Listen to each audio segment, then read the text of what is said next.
আসসালামু আলাইকুম ভিউয়ার্স, কি অবস্থা? আশা করি সবাই ভালো আছেন। আজকের এই ভিডিওতে আমি আপনাকে দেখাবো কিভাবে আপনি কর্টেক্সে 2025 সালের সম্পূর্ণ নতুন নিয়মে অ্যাকাউন্ট ক্রিয়েট করবেন, কিভাবে অ্যাকাউন্ট ভেরিফিকেশন করবেন এবং কিভাবে এখানে বোনাস সহকারে টাকা ডিপোজিট করবেন। তাই ভিডিওটি অনেক গুরুত্বপূর্ণ, না টেনে সম্পূর্ণ দেখতে থাকুন। তাছাড়াও দেখাবো কর্টেক্স অ্যাকাউন্ট কিভাবে এনআইডি কার্ড ভেরিফিকেশন করবেন এবং কিভাবে ইমেল ভেরিফিকেশন করবেন। তাই কথা না বাড়িয়ে চলুন ভিডিও শুরু করা যাক। তার আগে বলে নেই, আপনি যদি মার্কেটের সবথেকে বেশি টাকা বোনাস পেতে চান তাহলে অবশ্যই আমাদের এই ভিডিওর নিচে দেওয়া লিংকে ক্লিক করে অ্যাকাউন্ট রেজিস্ট্রেশন করবেন। নিচে দেখতে পাবেন প্রথম কমেন্ট অথবা ডেসক্রিপশনে লিংক দেওয়া থাকবে। নিচের লিংকে ক্লিক করলে ঠিক এমন একটি ইন্টারফেস চলে আসবে। এখানে প্রথমে আপনাকে কান্ট্রি সিলেক্ট করে নিতে হবে। এখানে ক্লিক করে নিচে স্ক্রল করলেই বাংলাদেশ পাবেন। কান্ট্রি আগে সিলেক্ট করে নেবেন। তারপর রয়েছে কারেন্সি, এখানে যা আছে তাই থাকবে ইউএসডি। এরপর রয়েছে ইমেল, এখানে আপনার সচল এবং অ্যাক্টিভ একটি ইমেল এখানে বসাবেন। তারপর নিচে রয়েছে পাসওয়ার্ড, এখানে শক্ত দেখে একটা পাসওয়ার্ড ক্রিয়েট করবেন। এখানে প্রথমে আপনার নাম এবং তার সাথে কিছু সংখ্যা যুক্ত করে দিবেন। আর এই তথ্যগুলো আরেকবার মিলিয়ে নেবেন। যদি ঠিক থাকে তাহলে নিচে দেখতে পাবেন দুইটি টার্মস এন্ড কন্ডিশন থাকবে।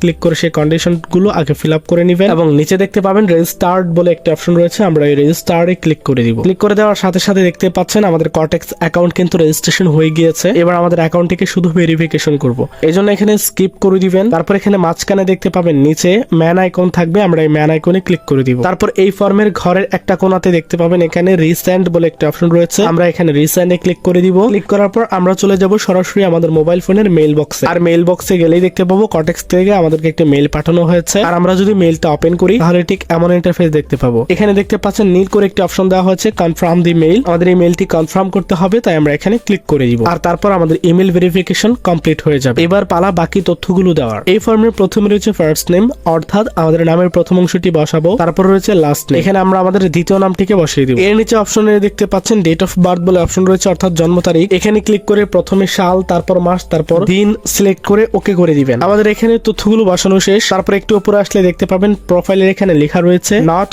ভেরিফাইড। তারপর এই ইন্টারফেসের সবার নিচে গিয়ে আপলোড ডকুমেন্টসে একটা ক্লিক করে দিব। ক্লিক করে দেওয়ার সাথে সাথে আমাদের আইডেন্টি ভেরিফিকেশন পেজে নিয়ে আসা হবে। তারপর এখানে একটা টার্মস এন্ড কন্ডিশন থাকবে। ক্লিক করব এবং কন্টিনিউতে ক্লিক করে দিব। এরপর এই পেজে আরো একটি অপশন চলে আসবে ডকুমেন্ট টাইপ। আমরা এই ডকুমেন্ট টাইপে ক্লিক করে আইডি কার্ড এই অপশনটিকে সিলেক্ট করব। তারপর নিচে দেখতে পাবেন কন্টিনিউ অপশন থাকবে। আমরা এই কন্টিনিউতে ক্লিক করে দিব। আর ক্লিক করার সাথে সাথে আমাদের এমন ইন্টারফেসে নিয়ে আসা হবে। এখানে আমরা আমাদের এনআইডি কার্ডের এপিড ওপিড ছবি আপলোড করব। তো এখানে দেখতে পাচ্ছেন মাঝখানে দুটি অপশন রয়েছে, ফ্রন্ট ইনসাইড এবং ব্যাক ইনসাইড। আমরা ফ্রন্ট ইনসাইডে ক্লিক করব। তারপর আমাদের ন্যাশনাল আইডি কার্ডটা যে রয়েছে সেটার উপরে থেকে একটা ছবি তুলবো আর সেই ছবিটা এখানে আপলোড করব। তারপর নিচের অপশন রয়েছে ব্যাক ইনসাইড, অর্থাৎ আমাদের এনআইডি কার্ডের পেছনের একটি ছবি তুলে এখানে আপলোড করে দিব। তবে অবশ্যই ছবিগুলো যাতে একটু স্পষ্ট দেখা যায়, তাহলে তাড়াতাড়ি ভেরিফিকেশন হয়ে যাবে। আর এনআইডি কার্ডের ফটোগুলোর এপিট ওপিট পাঠানোর পর নিচে দেখতে পাবেন কন্টিনিউ বলে একটা অপশন রয়েছে। আমরা এই কন্টিনিউতে ক্লিক করে দিব। তারপর এমন একটি পেজে নিয়ে আসা হবে ভেরিফাইং ইউর আইডি। এখানে আমরা কিছুক্ষণ অপেক্ষা করব। আমাদের আইডি কার্ড ভেরিফিকেশন সম্পন্ন হয়েছে।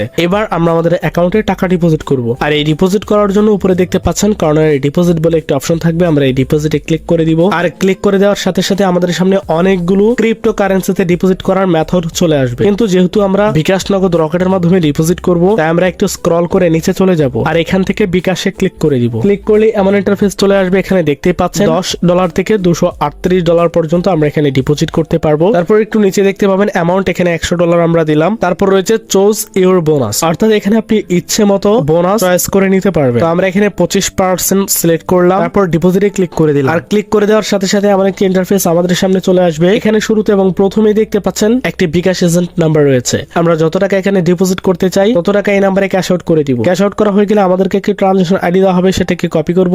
তারপর অ্যাপসে ফিরে আসবো। আমাদের কপি করা ট্রানজাকশন আইডিটিকে বসিয়ে তারপর এখান থেকে আমরা নিচে কনফার্মে ক্লিক করে দিব। আর তাহলে কিছুক্ষণের মধ্যে আমাদের অ্যাকাউন্টে ডিপোজিট করা সেই টাকাটি এসে যোগ হয়ে যাবে। ধন্যবাদ।